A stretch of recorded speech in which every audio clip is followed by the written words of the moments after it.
From the 17th chapter of the Gospel of Luke. Luke records, "The apostles said to the Lord, 'Increase our faith.' The Lord replied, 'If you had faith the size of a mustard seed, you could say to this mulberry tree, be uprooted and planted in the sea, and it would obey you. Who among you would say to your slave who has just come in from plowing or tending sheep in the field, come here at once and take your place at the table? Who would not rather say to him, prepare supper for me, put on your apron and serve me while I eat and drink. Later, you may eat and drink. Do you thank the slave for doing what was commanded? So you also, when you have done all that you were ordered to do, say, we are worthless slaves. We have done only what we ought to have done." The Gospel of the Lord. You may be seated.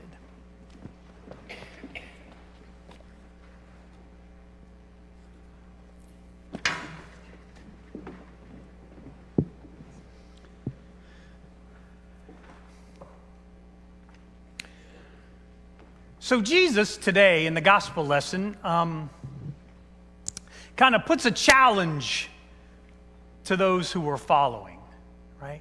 We have this story in Luke. It says they come and they've seen some things happen and they've tried half-heartedly to do things, and their success rate is not as high as they would like.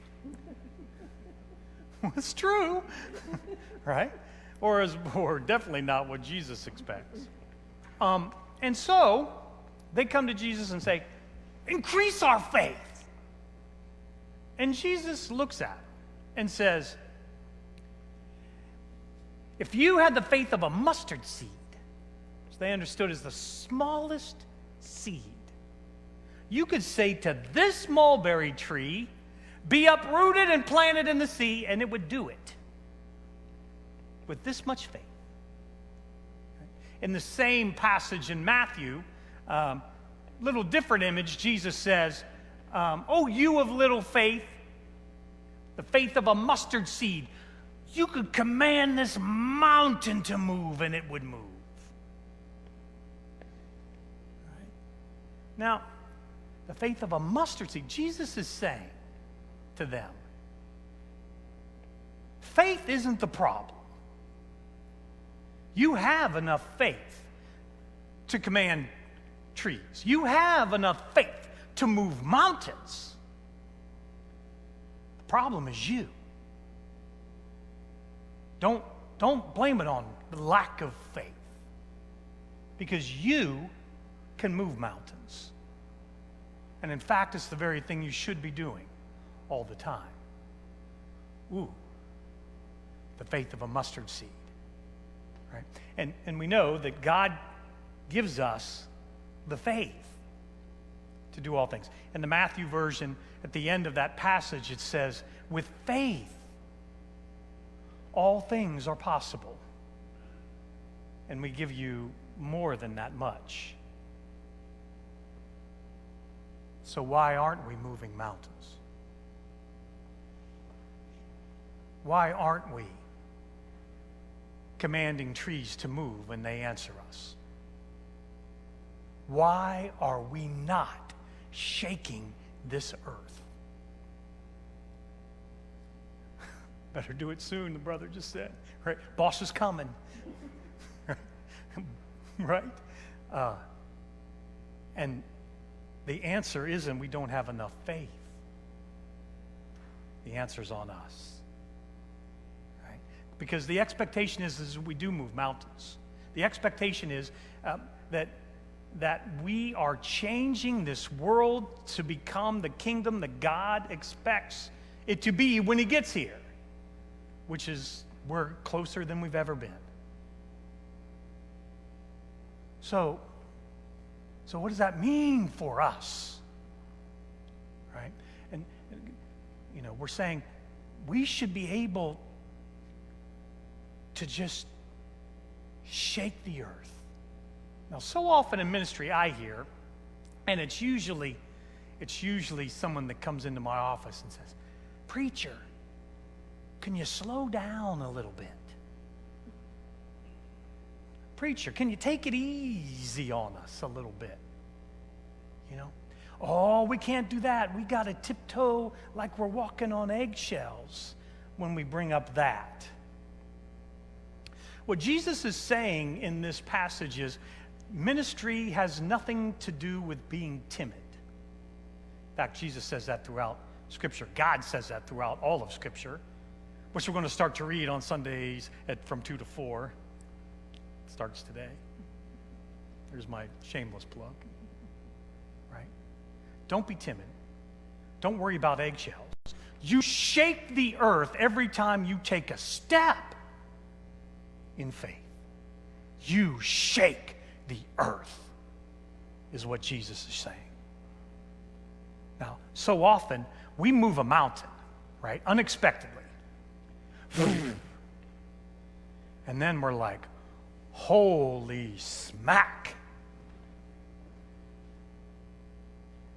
And because once we move one mountain, we know God's going to expect us to move mountains again. This is why I say time and time again, we fear success so much more than we fear failure. Because once we succeed in moving a mountain, once the first mulberry tree listens to us when we command it to move and it moves, then we know God's going to expect us to do it all the time. And so we come, we need more faith, God. And God says what? You have enough faith. Won't you lean into it a little harder? Right? So much so, we get this reading from Habakkuk, right? Who needs more vowels in his name, right? I'm just like, there needs to be more vowels there. Right? It says, the prophet's like, God, what? And God says, you need to do the work of the kingdom so that the runner can see the sign. And you go, what? What's that about? And I'm always reminded, because I travel a lot on the road, right? And when you're driving down the highway at legal speed, right, at 80, 90, you can still see the billboards, correct? Because they're built for the runner to see without slowing down. What God is saying to the prophet is, when you do the work of the kingdom, it should be big enough that a runner doesn't have to stop and search for the work you've done, but can just keep on running because they see it. The world should see our good work from the same distance you can see me in this jacket, which is a pretty good distance, right? Right? And it's like, we need to lean into it because God does expect us to move mountains every day, to command trees to move every day, to shake and change this world every day, not once in a while. Right? And the prophet again says, I'm going to stand on the watch. I'm going to position myself on the rampart so that I can see the vision that you're given before us, Lord. I am going to pay attention so that every opportunity I see to move mountains, I will seize it and move that mountain for you, Lord. I will take every opportunity to do the work of the kingdom, as big and as bold as I can, because you command me to shake the earth. Because I have the faith of a mustard seed in me. Right? Now, what might that look like? Say, preacher,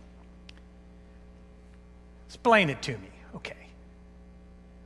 So, my first congregation, Ironton, Ohio, right down on the Ohio River, Lawrence County, poorest county of all 88 counties in Ohio. We decided early on, that first year we were going to do back to school backpacks and pack the backpacks with all the supplies for the kids. And we said, we'll see how many show up, how many we can do. Now, this was a congregation, we had an average attendance of about 50 on a Sunday. And the first year we did 1,000 backpacks. And so then we started planning for next year. And they said, well, preacher, what do you think we should plan for? 1,000? I said, let's try 2. We did 2,500. And then, of course, when we started planning for the next year, they said, with fear and trepidation in their hearts, what's our goal for next year? I said, how about 5? And then the 4th year, the last year I was there, they decided that we would make sure every child in the county had a backpack full of every supply they needed to start school, kindergarten through 12, which was a little over 10,000 backpacks. It's a congregation of 50 who understood what it meant to have the faith of a mustard seed, understood what it meant to move mountains and command trees, who understood what it meant to shake the earth with every breath we took. Right? So what could we do? Well, on your way out, right, we have our God's Work Our Hands table, right? Wonderful ministries, right? But why are we doing that only once a year? Why are we not doing that and everything that's on that table every week? Because every week there are hungry and mothers in need and people being discharged from the institution and veterans who need care every day, every week. Right? But we do it once a year and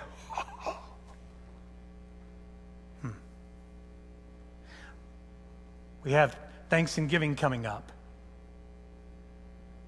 Now, wonderful meal. A lot of people get fed. But they're hungry the other 51 weeks of the year. Planning an event to feed the neighborhood here in a couple weeks on a Thursday evening. There are people that are hungry every day. Why are we not doing that every day? That's moving mountains. Yeah. So I've been here, we've had some successful laundromat ministries.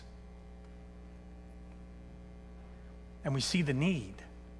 So why are we not buying a laundromat and managing it so that people who financially aren't able to do their laundry have a place to go 24/7, 365? Now we're moving mountains. Now we're shaking the earth. Now we're doing what God commands us to do. And it's not about taking credit. It's not about saying, woohoo, and give everybody the participation trophies and ribbons and all that, right? What does Jesus say? Don't expect any thanks in return. Because all you're doing is what you should have been doing all along. What you're supposed to be doing as children of God.